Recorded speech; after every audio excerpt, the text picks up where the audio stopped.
Good evening and welcome to the regular meeting of the South Haven City Council. Today is Monday, November 4th, 2024. This meeting is called to order. Tonight's invocation is by Pastor Eric Jarvis of First Assembly of God. Thank you, Mayor. Lord, we thank you for this yet another beautiful day this fall, and thank you, Lord, for this great city that we live in, for those who serve, volunteer, in leadership, paid positions, staff, salary, Lord. We just thank you for all of them. We ask that you would lead and guide us, especially on this election eve, and Lord, that our lives would reflect you and your character, kind, gracious, generous, and merciful. And we just love you and thank you for the opportunity to be able to gather together and plan and prepare for our future and set course for this city, for this county, for this nation. Guide and direct our steps. May we have the mind of Christ in all of that. In Jesus' name, amen. Amen. Thank you, Pastor. Please stand for the Pledge of Allegiance. I pledge allegiance to the flag of the United States of America and to the republic for which it stands, one nation, under God, indivisible, with liberty and justice for all. Megan, could we have a roll call, please? Of course. Jeff Arnold. Here. Mary Hosley. Here. Wendy Onuki. Here. Joe Reeser. Here. George Sleeper. Here. Letitia Wilkins. And Annie Brown. Here. Could we have a motion to excuse Councilmember Wilkins? I move to excuse Councilwoman Wilkins. Second. All in favor say yes. Yes. Opposed? The motion passes. Councilmember Wilkins is excused for personal reasons. Because Megan has a long 48 hours ahead of her, I'd like to limit public comment to 3 minutes tonight. Is there a motion for that? I'll make a motion to limit all comments from the public to 3 minutes. Second? All in favor say yes. Yes. Opposed? Thank you. Moving on, is there a motion to approve the agenda? I move to approve the agenda. Second. Any discussion? All in favor say yes. Yes. Opposed? The agenda is approved. It's time for community update. Kate. Thank you, Mayor. First, we have a proclamation recognizing National Care at Home Month. This is a name change because I think most people recognize it as hospice or palliative care, but this is National Care at Home Month. And here we have some members from Corewell Health and Angela Labarca, who will be here to talk about some other items after we talk about the proclamation. Should we read the proclamation first? If you'd like. Okay. Whereas for more than half a century, Care at Home has supported millions of patients nationwide, allowing them to recover from acute illness or injury, navigate activities in their daily lives, or spend their final months at home, surrounded by loved ones, and Whereas home care offers a personal-centered approach to treatment, including expert medical care, quality symptom control, and comprehensive pain management as a foundation of care. And whereas beyond providing physical treatment, home care improves the quality of life for patients by allowing them to remain where they'd most like to reside, and in the case of hospice, attends to patients' emotional, spiritual, and family needs. And whereas in addition to helping patients, home care provides support, respite, and in some cases counseling services to patients, families, and loved ones. And whereas in an increasingly fragmented and difficult to navigate medical system, home care is one of the areas of health care that demonstrates how care can and should work at its best for its patients, offering a full continuum of services. And whereas millions of Americans recovering from acute illness or injury are living with serious or life-threatening illnesses and their loved ones receive care from home care, hospice, and palliative care providers in communities throughout the United States each year. And Whereas home care organizations are advocates and educators about advanced care planning that helps individuals make decisions about the care they want and empowers them to be the architects of their care plan. And Whereas the central philosophy of home care puts patients first, ensuring a coordinated and person-centered approach to care, protecting patients' choice and access to individualized services based on a patient's unique care needs and wishes. And whereas Care at Home is a valuable resource that should be available for all Americans and their loved ones. And whereas our local nonprofit hospice and palliative care provider, Core Health Hospice and Palliative Care of Southwest Michigan, formerly Caring Circle, has served the community for over 40 years. And now therefore be it resolved that I, Annie Brown, Mayor, by virtue of the authority vested in me by South Haven, Van Buren County, Michigan, do hereby proclaim November 2024 as National Care at Home Month and encourage citizens to increase their understanding and awareness of home, hospice, and palliative care, discuss their health care wishes with their families, and observe this month with appropriate activities and programs. Thank you.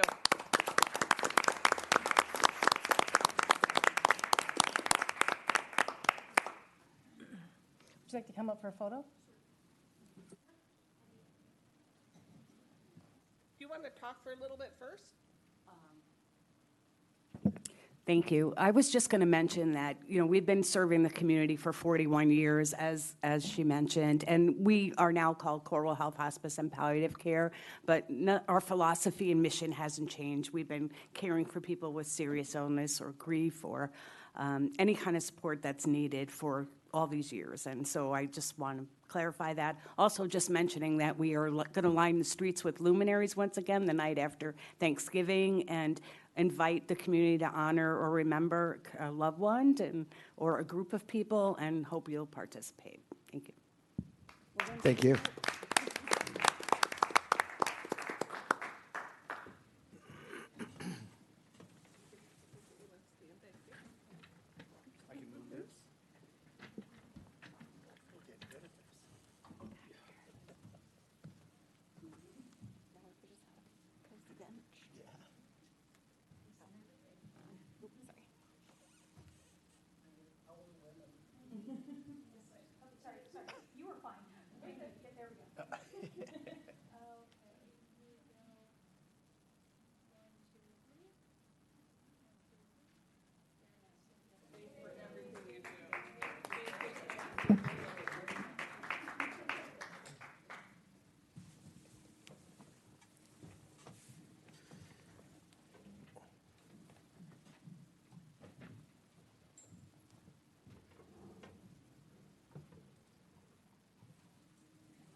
And now we're honored to have Jennifer Otto tonight she's going to talk to us about the peer-to-peer program, which is a program going on in our city at South Haven Public Schools.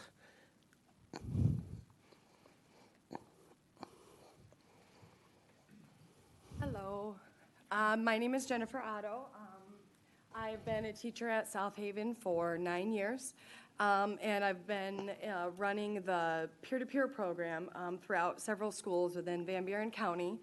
Years and years ago, feels like centuries ago, I had a student who had a cognitive impairment, and he went through in Mattawan, where I was teaching, through school K through 12.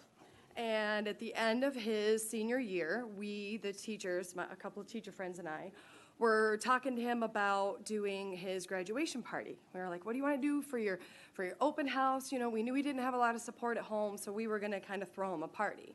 And we got, figured out what food he wanted, where he wanted to have it, and then it got down to who to invite.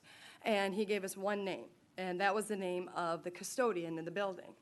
And we said, well, honey, is there, a friend or anybody that you would like to have come? You've been in this school system for 12 years to your party. And he said, well, no, I don't have any friends. It's just the custodian. And that really changed my life. That moment, knowing that, he went through 12 years with just us as his relationships and as his connection. And it wasn't long after that I found out about this training program at Grand Valley State University of a peer-to-peer program where they work on pairing up neurotypical students with neurodiversities. And it was kind of exploding across the state and kind of trickling into Indiana and Wisconsin and some local states as well. And it just hooked. It clicked with me, and it kind of became my passion. And so I started it with another teacher friend of mine in Matawan. I started it here in South Haven. And when I left South Haven to teach in Lawton, I started the program there. And when I left Lawton to come back home to South Haven, because it's, home at South Haven, I had to come back. They're still successfully running the program. And it has completely changed the lives of the people and the students who participate in it. The way the program breaks down is we have our group of students, our neurodivergent students, and they have a neurotypical student, a student without special education services or disabilities, goes with them for an hour or two, sometimes 3, whatever they can do, to work with that student and be a mentor, a friend, a peer, a confidant, a tutor a lot of times. And the relationships that I've seen built through this program have just been breathtaking. We've done a ton of different activities together. I've had the honor of having a grant through an anti-bullying program for $10,000 for the last 4 years that we've got to spend on our program. We got really cool T-shirts every year, and I always cook a gigantic Thanksgiving meal for all of my students within the peer-to-peer program. I have for the last 12, 13 years that I've really been running it, and usually the money for the Thanksgiving dinner comes out of, my pocket or my credit card, and my husband is always getting on me about it. But the grant that we've had has been a huge help to fund that and to feed our students. Last year, I fed 70 students and 20 staff members, I believe, around. This year, we're a little bit smaller, a little bit tighter, which I love and much prefer than 75 students in one program. That was a lot. But we have so many different events that we look forward to. The Thanksgiving party that we do, the fellowship that we do together. We're working on training the neurotypical students about what disabilities are, what neurodiversity means, how we can help, and how we can further that. I always compare the peer-to-peer program like, a ripple. It really does expand, and it touches their lives throughout. I can safely say I have at least 10 students that I've had go through the peer-to-peer program change their majors to education, which is my favorite part. I love that. It's fostering teachers. It's fostering this love of people of all abilities. It's kind of getting rid of, the stereotype of somebody who's, different, not less in your building, and bringing them in. Last year, we had a basketball game between the peer-to-peer students and the students in our Be Nice program. And the whole crowd, half this town was there. There were so many people. And my students were just having the time of their life. And my one student, Jacob, when he nailed that basket and he just started hopping up and down, I was just ugly crying. It was like a movie. It was an amazing moment. The whole crowd went crazy and everybody just loved it. And it really kind of let us know that we have the community behind us.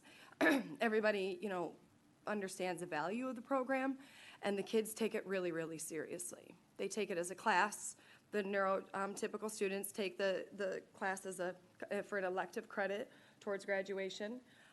There's classwork involved and journaling. We do trainings at Grand Valley State University, and it's been a life-changing thing for anybody who really kind of is involved with it or whatever. So it has been my honor to have such a strong, built such a strong program at the school, and I love it. I want to do it forever. Does anyone have questions? Yeah. Not really a question, I just want to make a comment. I haven't thought about this, but I want to tell you that I can hardly put in words how much I respect what you and teachers do, especially in the program that you've created. I'm sure the families and the students absolutely benefit beyond words. And how much you are, how giving you are, and how caring you generally are is just amazing to me. And we all see in the news all the bad stories about life and what's going on.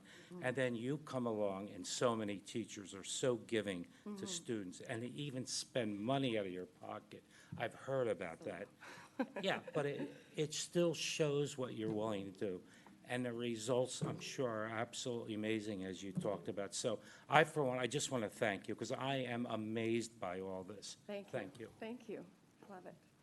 Any other questions or comments? Wendy? Well, I couldn't really say it better than Joe, but I just wanted to thank you too. And I really didn't have a clear idea of what this program entailed until your presentation right now. So thank you for taking the time to come educate us all, and I will definitely look forward to learning more about it, trying to support it however I can. Yeah, definitely. Thank you. We love it. It's very good that we're very well backed by the community and the school board. We also did a huge project with the metal bike sculptures that are through town. I have 4 of them. One for our Gay Straight Alliance, one for Be Nice, one for Diversity, and one for Peer-to-Peer that are being put up around town and, you know, kind of leaving our legacy forever. So I think that's great. And if you don't mind, can I give you a bracelet? Sure. We need some, right? Some rings. Thank you. Thank you. Yes. Thank you. Thank you. I do. You probably already have one. I don't. Giving I you won't. another. Thank you. Thank you. Thank you. Thank you. Thank you for your time. Thank you for coming. Thank you for being here, and thanks for everything you do for our city. We appreciate you. Thank you. Yeah, Thank you. thanks. Moving on, it is now time for public comment for items on the agenda excluding items scheduled for the public hearing, and you have up to 3 minutes.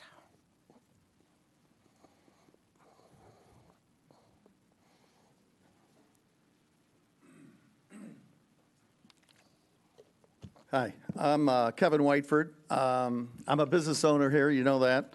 I was going to speak at item number 13, which is general, but I couldn't pass up item number 10 on your agenda. Just to let you know who I am, Kevin Whiteford, CPA. I've done business in 50 states and 33 countries. Right now, the Whiteford Wealth Group, which is mainly operated and run by the kids now, serves people in 28 states. What I wanted to say right now is Shays.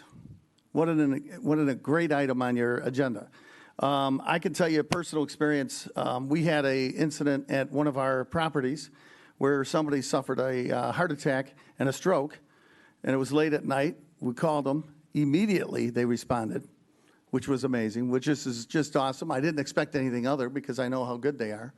And so I was just blown away. But that person did suffer a stroke and a heart attack at one of our events. And they were well taken care of and immediately taken out of there and taken to a hospital and treated.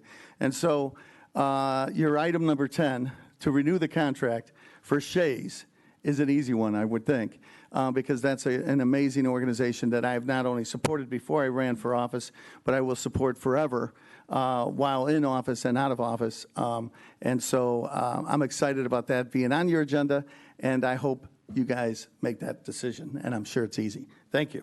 Thanks for being here.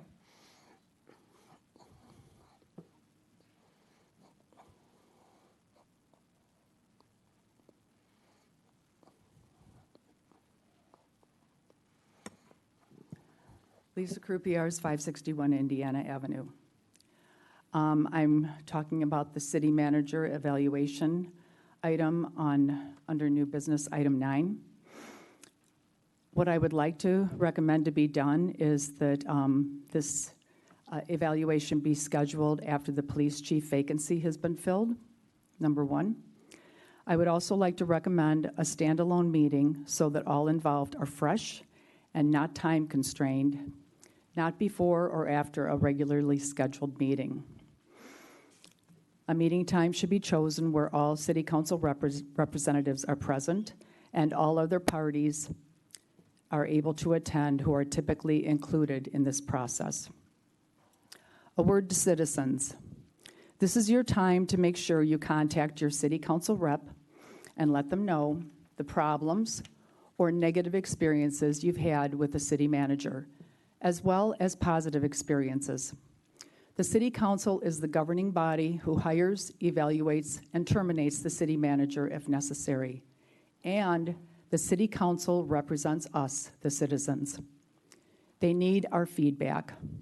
So please, citizens, let your city council representatives know how you feel so they can make an informed decision regarding the retaining or not of the city manager on the behalf of their constituents. The city council representative contact info is on the city website main page in the pull-down menu on the upper right under government. Thank you. Thank you.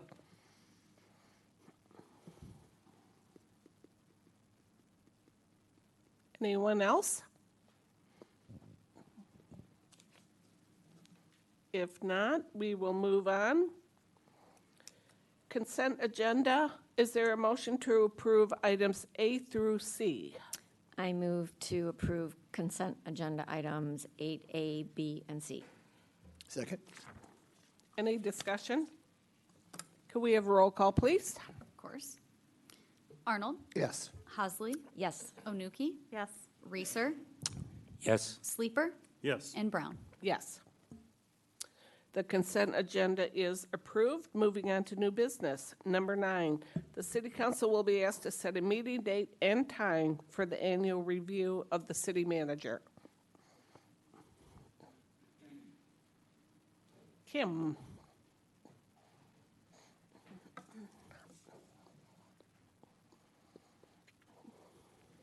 Good evening. Okay. So I know I sent an email out to City Council, and I heard back from the majority of the members, but I do know that there was a request to put this on the agenda tonight, so I am happy to listen to any comments or questions, or if you would like to make a recommendation on a meeting date, I am all ears. Kate, what date works best with your schedule? Well, if council wants to have it after a meeting, then I'd say we do that on a meeting date. So we have 3 more left. So we have the 11/18, which is going to be a packed agenda. We know the zoning ordinance is coming to the city council. Likely the STR zoning ordinance is coming to the city council. So we would probably be looking at a meeting in December. Okay. Is there a December date that works best for you in looking at future agendas? I guess I would prefer either the 2nd or the 16th. Okay. I'm not going to be available the last 2 weeks of December. Okay. Any discussion? Mary? Yes, thank you. Just from reviews, just was wondering, do you expect to have the police chief position filled by December 2nd? It's hard for me to say because we're very much in the middle of the process, so I'm not sure. And do you have any idea what items are currently on the December 2nd meeting of how long that would be? I am very aware of, people working full-time, then coming here, and then having the review afterwards, that can be quite a long day for everybody. Mm-hmm. Well, if we are having introductions on the 11/18 meeting, that means we'd be setting things for public comment. So there would be 3 or 4 chances for public comment. So then we're looking at the 2nd meeting in December. And I don't know what's on that agenda.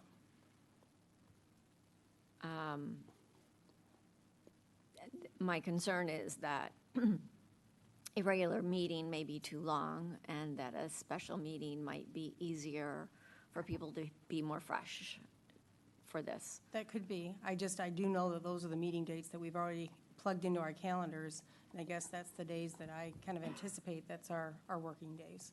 So I guess I'm looking for the council to tell me, and then, of course, checking with my schedule and checking with Kim's schedule, because this is kind of a concerted effort. Is there a motion? Well, I was going to, I would move to set it for December 2nd, for after the regular meeting, with the understanding that if it looks like it's going to be a 2 or 3 hour meeting, we would use discretion to look for a different time, different date, time. Kim, comments on that? I feel like that's fair. I do know when I did hear back from folks, I heard back from 5 people who said December 2nd worked for them. Okay. Is there a second? I'll second that. Any discussion? All in favor of the December 2nd evaluation? Were you going to make a comment? Yeah, I didn't. I'm sorry. Mayor, I didn't understand the qualifiers at the end. So we're December 2nd, Unless it the looks. agenda's too long. Yeah, and we would hopefully have a better understanding of what the December 2nd meeting would be by the time we're at the November 18th meeting. Okay. So we could adjust then if we thought it would be warranted. Okay. Okay. Any more discussion? All in, Sorry. go I ahead. was just gonna say, I do think that's a fair and good point when we're discussing something quite serious. And I think the last one, or even a couple of times, not necessarily with a review, but with other things that have come after a regular meeting, if we've been here since 5 or since 7, and then it's after 10, it does not necessarily lend itself to the best dialogue and outcome. So I like having that caveat in there just in case, so we can do our best work. I would like instruction. Would council prefer me to extend the deadline on the survey that I had sent out? That Because would I'm be happy to awesome. do Yes. that. Okay. I can do that.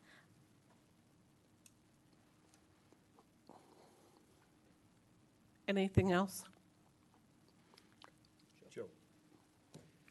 My only comment is, this is a person's occupation, this is her career, it's very important. And I've been to these reviews before, and they can take quite some time. And I've heard comments from council members where, it's getting late, we need to get this finished. And in my humble opinion, something this important affecting someone's career, we should be fresh, ready to go and give it whatever time it needs. And it just worries me if the regular meeting, as Mary said, it's extended for whatever reason, and then we go into that. I don't want to push this thing through or not give it the time it deserves. That's my only concern. We can keep an eye on the agenda and tailor it. We've done that before. So make sure it's not too long. And I would highly encourage council, I know I'm sending you a lot of information, a lot of data. I would highly encourage you to review that prior, so it's not, we're trying to figure things out that evening. Thank you. Okay, I think we're ready. All in favor, say yes. Yes. Opposed? The motion passes, so the city manager's evaluation will come after the December 2nd city council meeting. Number 10, the city council will be asked to approve the following 4-year agreements with the South Haven Area Emergency Services Authority, retroactively beginning July 1st, 2024. A, dispatch services agreement, B, information technology services agreement, and C, building lease agreement. Kate.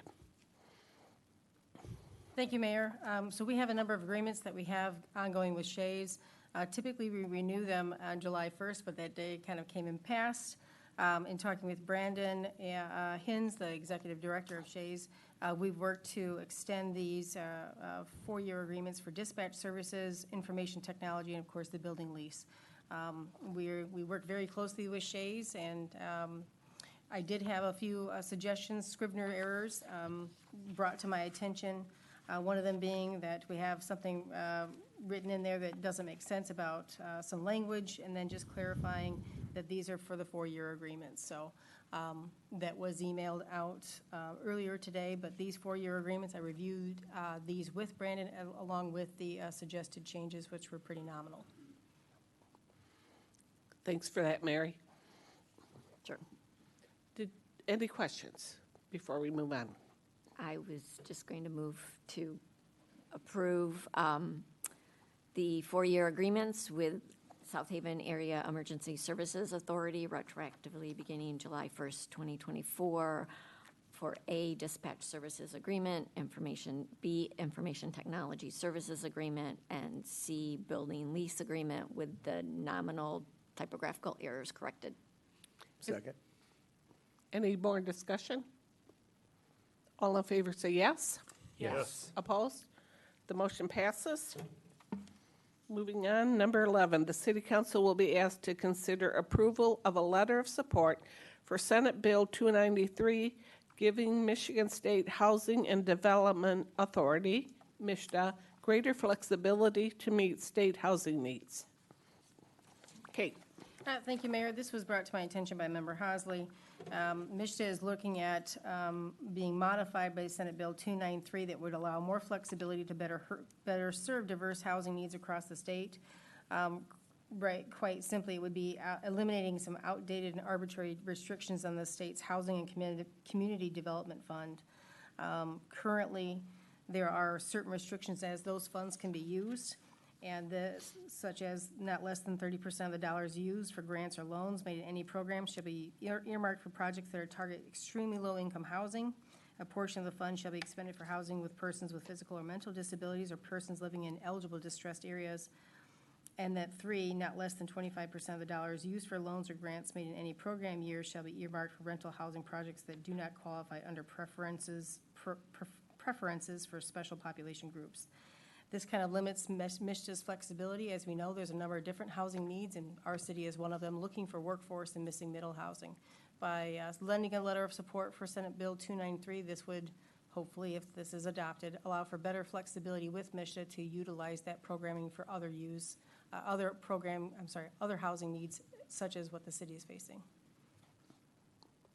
Is there a motion to approve the letter?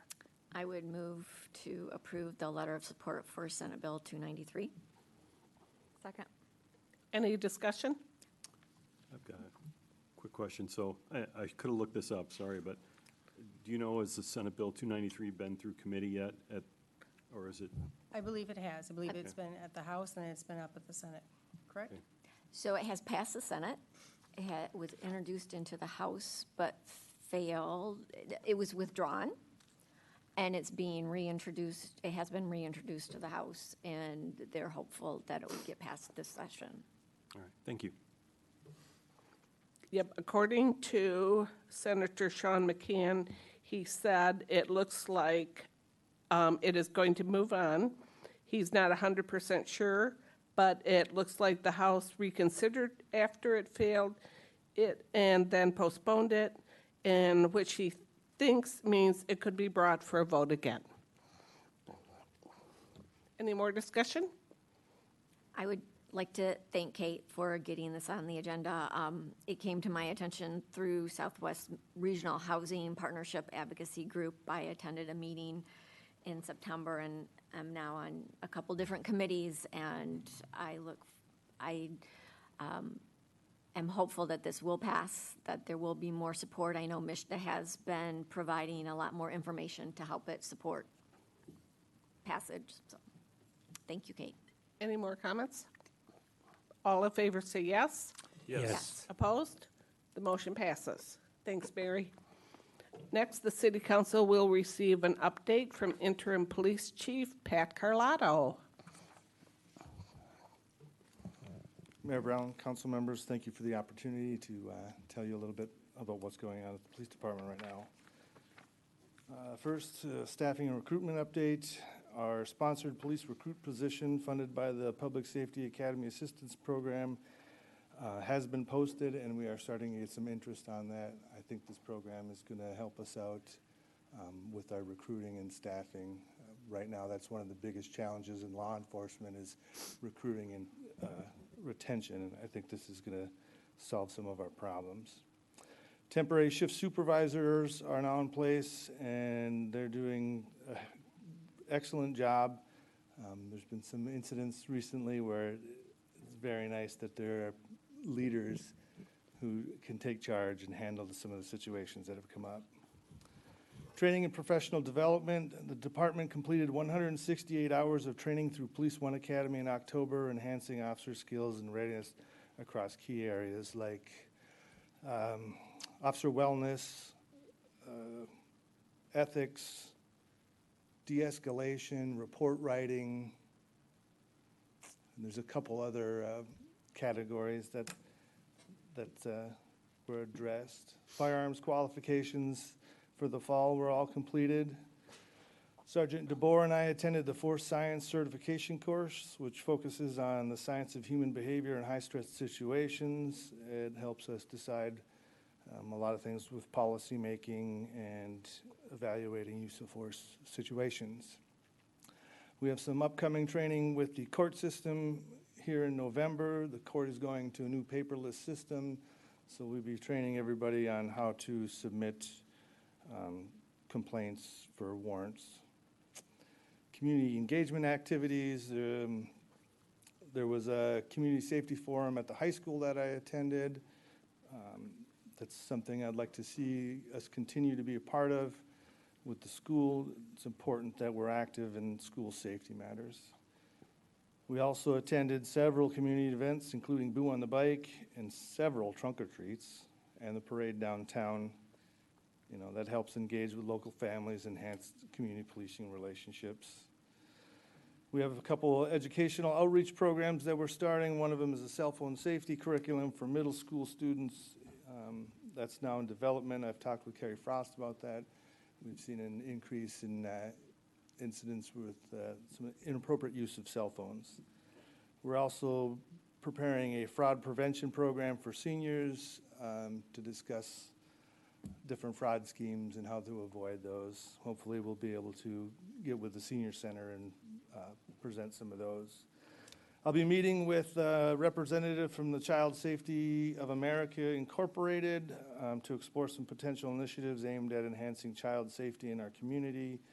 They work with police agencies and fire to get educational materials at no cost to us out for the community. Election Day and dignitary visit. Tomorrow's Election Day. We have an ops plan in place. I've been working with the city clerk and the township clerk. I have people assigned at all the polling locations to deal with any problems that may arise. Also, as you know, former President Bill Clinton recently visited us, and that went on excellent. There were no problems there. Some operational technology updates. We are implementing a new inventory management program in partnership with Lexipol to improve tracking and management of equipment and supplies. This program will help enhance efficiency and accountability within our operation. Up until now, we've had several different paper or spreadsheet things for different things. We'll now be combining them all into one place. That will help us plan with budgeting and different replacement of equipment. So in closing, I want to thank you for your continued support, and as we advance public safety initiatives, community engagement, and training advancements. Are there any questions I could answer? Mary? Actually, not a question, one comment. Attorney General Nessel has a presentation that she's been doing around the state for senior fraud protection. Yep, we looked at either partnering with them or mimicking some of that. It was just a FYI. I appreciate that. There's also some programs already out there. What we're looking to do is to target those initiatives to scams or schemes that we are familiar with, that we have seen and investigated here locally. Some do differ by area, but some of the principles are all the same, and the motive or MO is similar. I did also want to thank you. You had an officer attend a local event for AAUW South Haven where we had prosecutor Zeiderveen and her assistant prosecutor Kelly talking about domestic violence. That was much appreciated for Officer Ledger's attendance.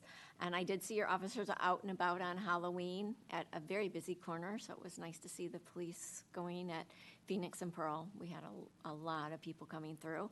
And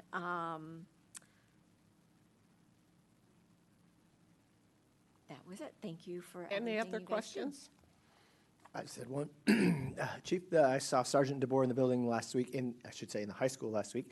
He was explaining due to staff shortages, you relocated our resource officer, but you guys are taking turns coming through the buildings. I think that's a great idea. I think it's great for the kids to get to know all the police officers, not just one resource officer. So it was nice to see Sergeant DeBoer in the building. Yeah, the day shift sergeants have been directed to make sure they're patrolling the schools, both in and out. So we do have a replacement for Officer Wildley right now. Officer Myers is taking over a lot of the school resource officer things. But, like I said the other day, the school and our children is our most important resource, and it's worth protecting and being there. So they've been instructed to be visible and patrolling, officer friendly. We did pass out a lot of candy. I have a little bit left, so maybe we can give some out at the school. Okay. And thank you for for participating in the safety program at the schools. So that was a while ago. Yeah, a couple of weeks. But that was, again, that was one of the first forums we've done. We're in discussions about doing more community safety forums with the school. And so our officers are, especially Officer Wildley has been a key part in safety planning for the school. He's done a very good job. Anything else, Council? Thank you so much. Thank We you. appreciate you. Next, it's time again for public comment. Citizens in the audience will be heard on items not on the agenda, and you have 3 minutes.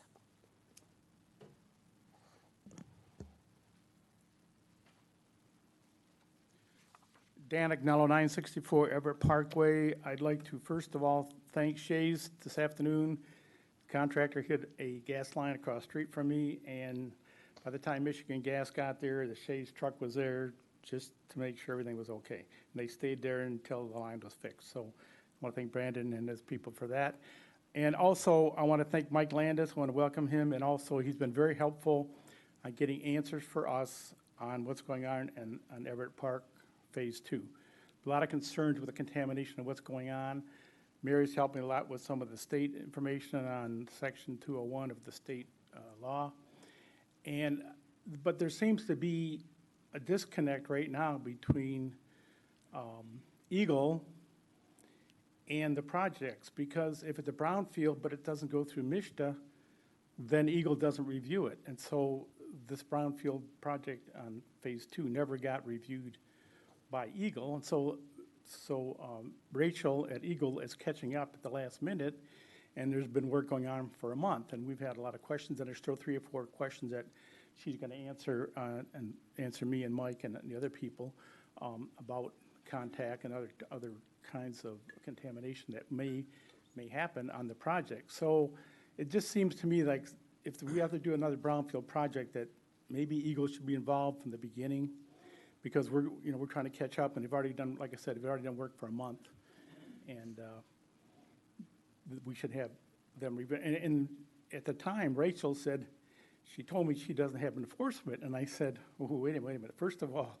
somebody's got to have enforcement. The city is telling me they don't have enforcement rights, and then you're telling me you don't have enforcement, so who's going to enforce it? Like, the residents, like we always do, we call city or send emails to say, hey, this pile's not covered up, or what's going on here. So there seems to be some disconnect, but I think Rachel's back. Thank you. 1 minute. Yes, thank you. Rachel's back in the program, and we should be getting some answers. So thank you. Thank you.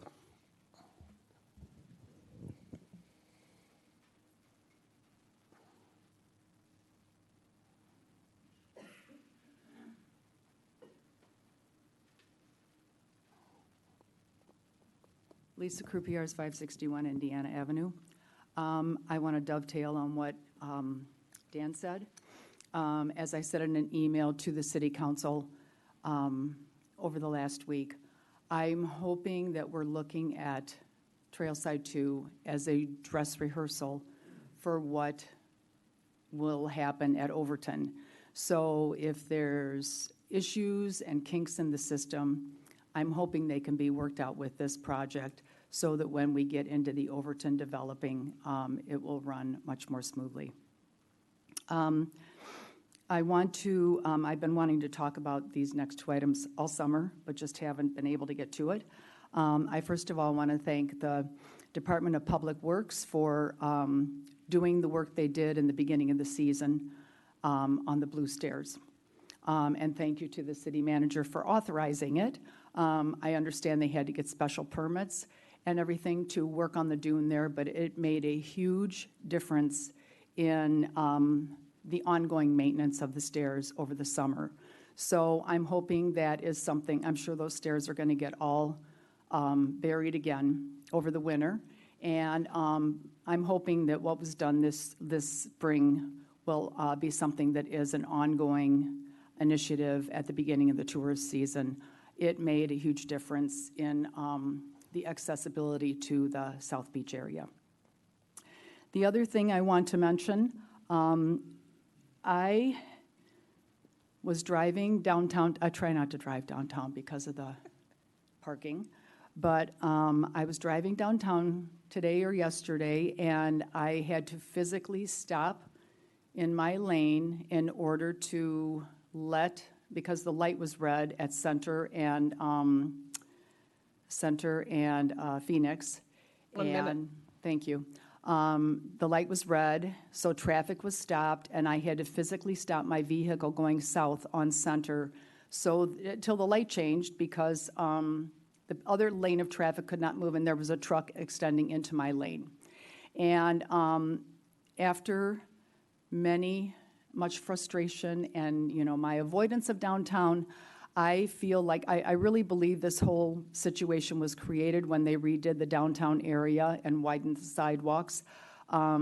It's a huge thing, but I really believe the only solution is to disallow trucks from parking downtown during the summer, or year-round, in that angle parking.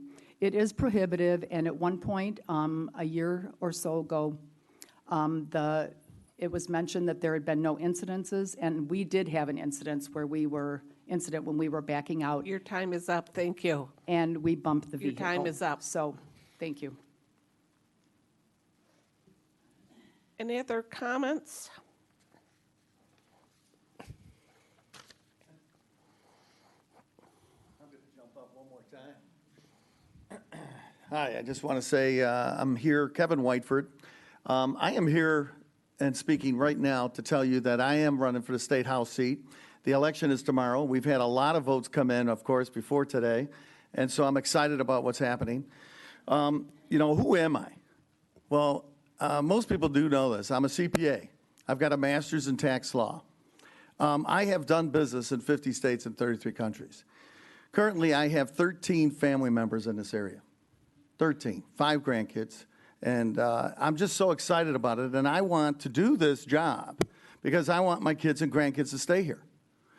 Now, there's a few things about me that are incredibly important. One is my entire life, in order to be a successful businessman, which I am, I had to have dealt with Democrats and Republicans my entire life, and I have.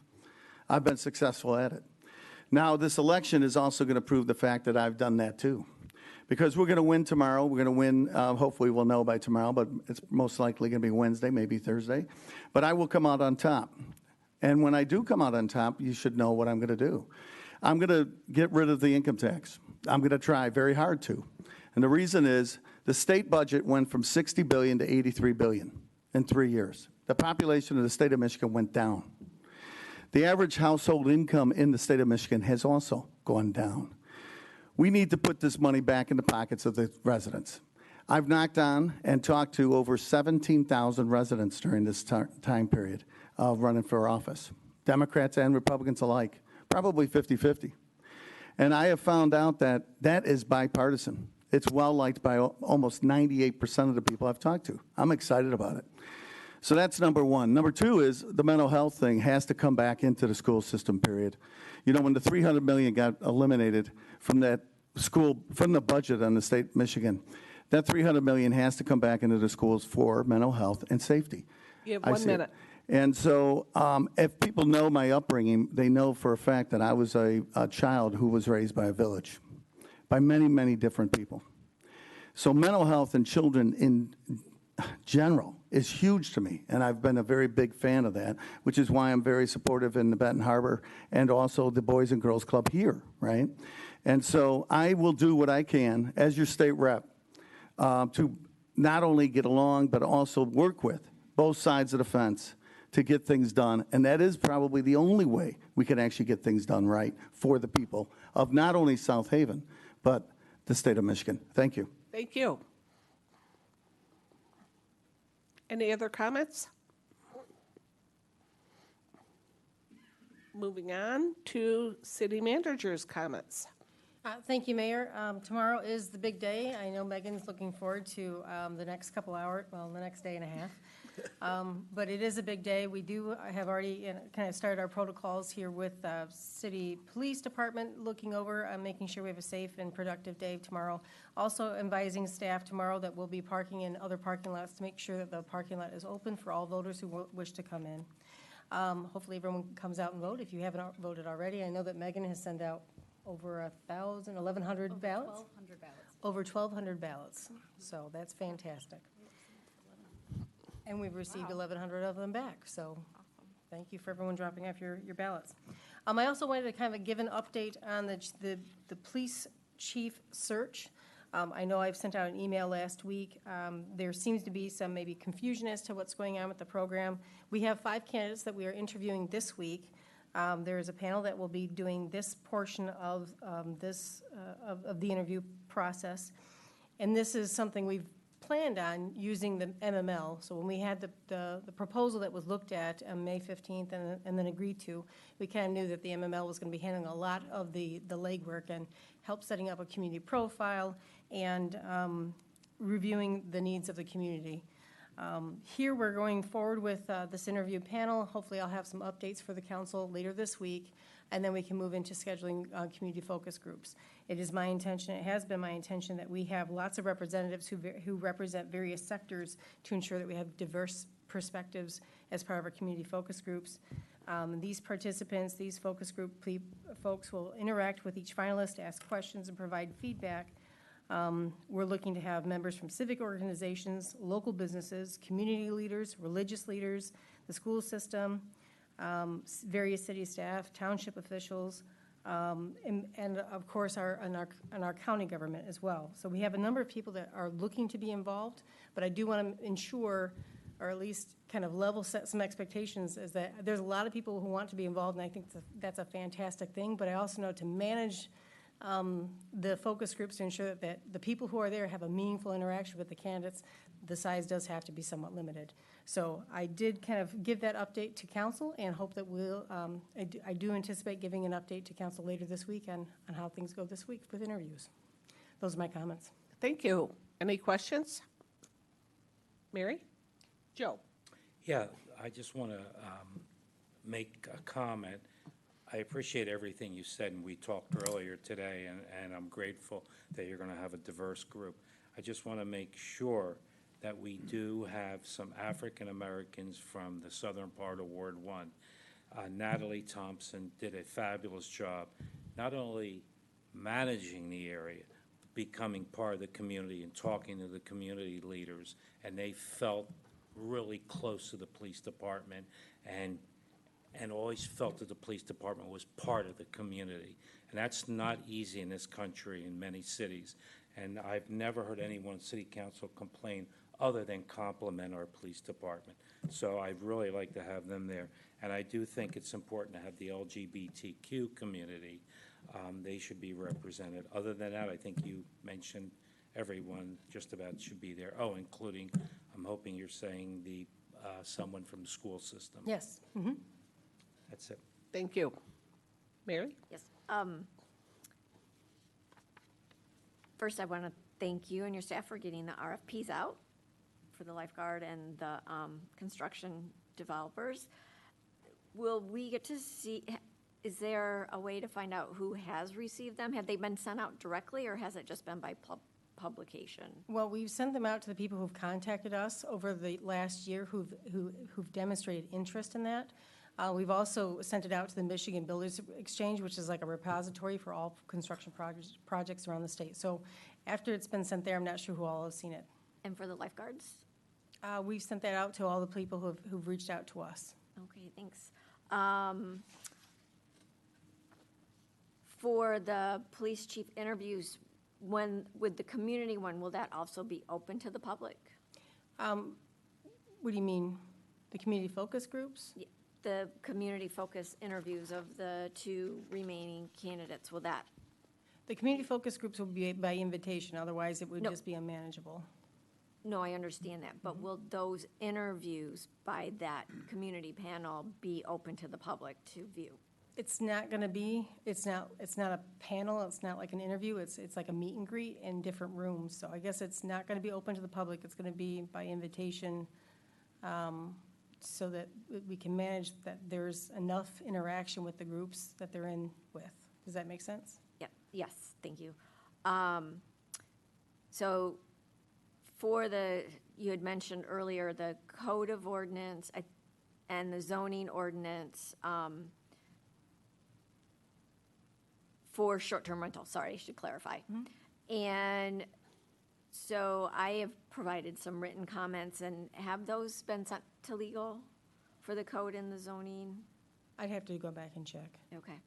And as you mentioned, you anticipate the zoning ordinance for short-term rental coming back to us November 18th, and that's because there's the public hearing on the 7th. That's correct. That's if the planning commission recommends. That's correct. I'm hopeful that the planning commission can get their review done, have the public hearing, and then send it to us. I know that there's many council members who are keen on getting that done before the end of the year. Yes, and will Attorney Bloom be at planning commission?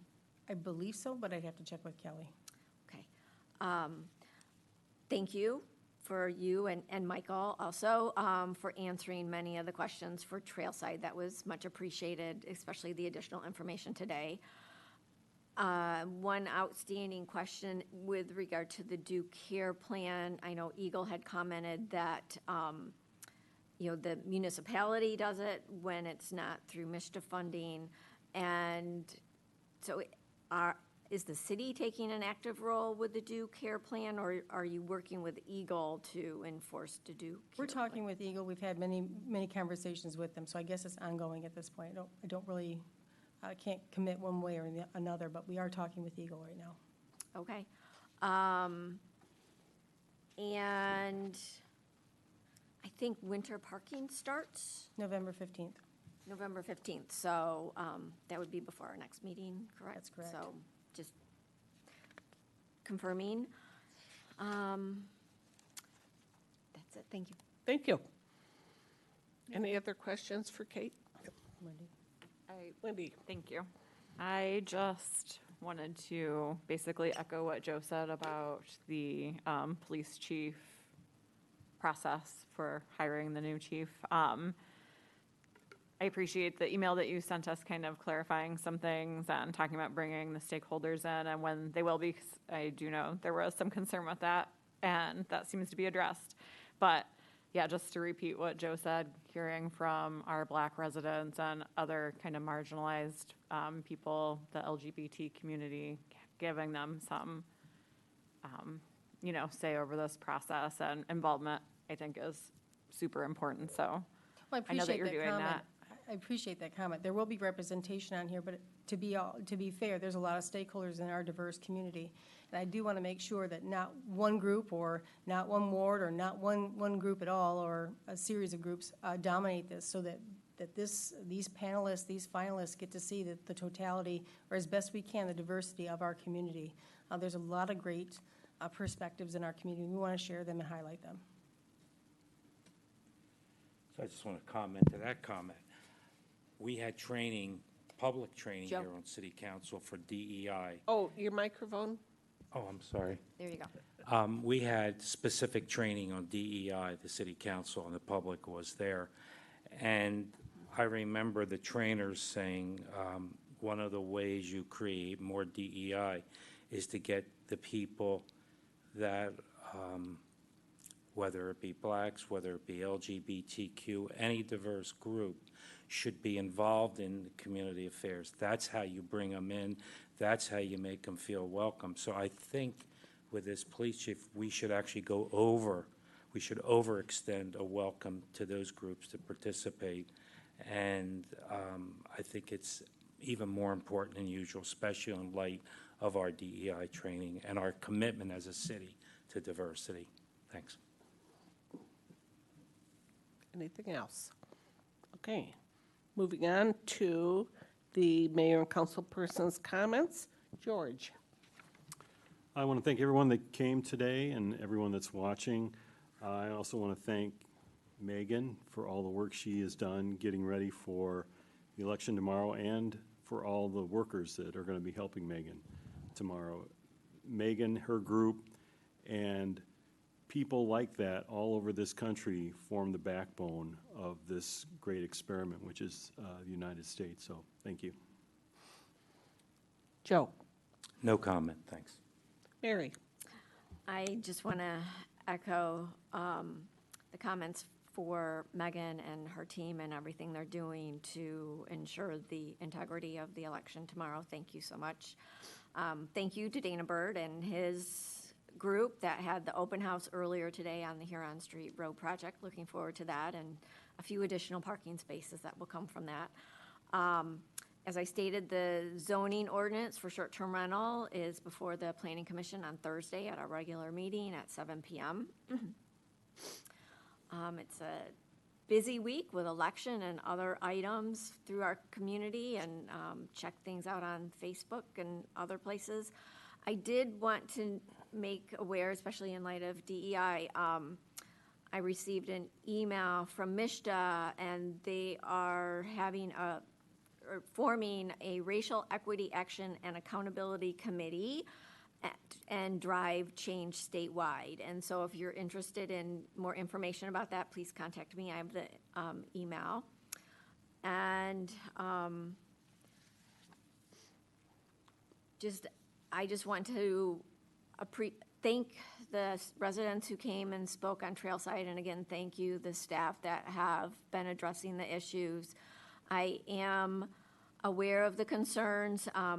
My involvement really was simply stating that there's state laws involved also, in addition to the Due Care Plan. So there are more reasons than just the Due Care Plan for EGLE to be involved. And just reiterating some of the questions. Last week I reiterated them to ensure that they are answered, because I know that they are a concern with residents. So thank you, Kate and council members, for support for these issues in our community. Wendy. I just would like to wish Megan and her team of hardworking individuals good luck tomorrow. I hope voter turnout is awesome here in South Haven. And just to clarify, it's from 7 a.m. to 8 p.m. Is that? And if you're in line at 8, you get to vote, so stay in line. I think that's it. Thank you. Jeff. Okay. I should have spoke up while Jennifer Otter was still here about how really impressive her peer-to-peer program is. In education, we always knew that neurodivergent kids did the best in least restrictive environments, but kids with the severe neurodivergence, we just didn't know how to do it. And then, I'm speaking 20 years ago. And so for her, like rolling out that program, it's just been awesome to see how that works in the school. And she told the story about that child in Mattawan that doesn't exist in South Haven. The kids that she services, everybody in the building knows who they are, and they all talk, and they all are friends. And so she really has done some great work for us. She did mention she left for a year thinking the grass was greener, and she came right back. And it worked out good because we lost a teacher, and so she was able to slide right back into her old position. But re-energized. She was like, this place is so great, and it is. South Haven really is great. South Haven Public Schools are really great. And so it's nice to have her and have that program. And she's in the room next to me, so when she cooks for the kids, I always get leftovers. So I appreciate that as well. And for the election, yep, thanks, Megan, for all the hard work you've done so far, all the hard work you're about to do. Thanks to all the volunteers. Thanks to Chief Carlotto. Happy to hear that he has a plan for keeping an eye on us and the township. I just have heard some terrible stories about, or just worries, concerns down in Atlanta and down in Georgia. And so hopefully none of that comes to fruition anywhere in our country. I think those are all my comments, except that Mr. Whitebird's still here, so I hope my Broncos beat your Huskies Wednesday night. Thank you. We have received so many comments about Trailside, so I have some remarks to share. It is important to reflect how far we have come over the years regarding some of our legacy industrial sites within the city limits. Many of these century-old properties once contributed economically to the success of this area, but unfortunately left their mark environmentally on our community. Belgravia, National Motor Castings, and Overton Piano Company, to name a few. Millions of dollars have been invested to demolish the old buildings, investigate the sites numerous times, conduct cleanup, and in some cases, redevelop the sites. Some of this work has been conducted over 30 to 40 years. We still have work to do to manage and address more than 100 years of use and opportunities to consider on these properties. Our understanding on how to address environmental risk on these types of sites has evolved over those 30 to 40 years. What once was not a concern decades ago is now a concern today. The city appreciates the residents' concerns regarding these sites, how they are being redeveloped, ensuring the environmental risks are being addressed, managed, and controlled.